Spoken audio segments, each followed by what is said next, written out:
Hey y'all, Shelly here with another tip for hospice nurses. So in hospice we provide holistic care to the patient and to the family. And I think that being a caregiver is a very difficult job to do.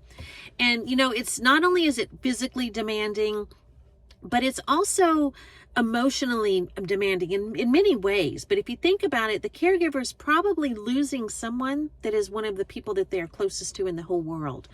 It's either like their life partner or their parent or sometimes their child. And so they're going through this grieving process along with all of the other things that they have to do.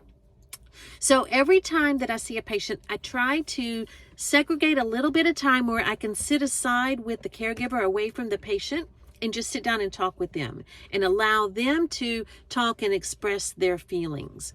So first of all, what I like to do is I will acknowledge how hard this must be for them emotionally, that their grieving process, and talk to them about anticipatory grieving and some of the emotions that they may be feeling. And then I allow them to express their feelings or really just vent. And I'm sure to make sure to validate all of their feelings because they're going to go through a myriad of feelings and it changes from moment to moment. And sometimes I'm sure that they feel guilty about their feelings or they feel like they're irrational, but they're not. So I let them express them and I validate their feelings.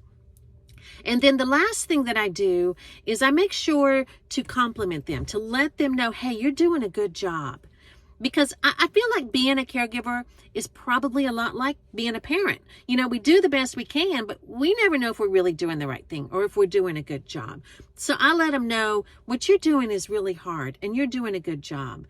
And I think that you're an amazing person for doing this. And the gift that you're giving the patient is an incredible gift because so many people are not able to give this gift or unwilling to give this gift, to allow someone to end out their life in their home and in the place where they're most comfortable and in giving that person control over the end of their life. It is an incredible gift that the caregivers give the patients. So I make sure to acknowledge that frequently. But I think just giving them that time to vent too is super important. So I hope this tip was helpful. If you have any tips that would be helpful for hospice nurses, please let me know. I'd love to share them here. And remember, together we can change our world.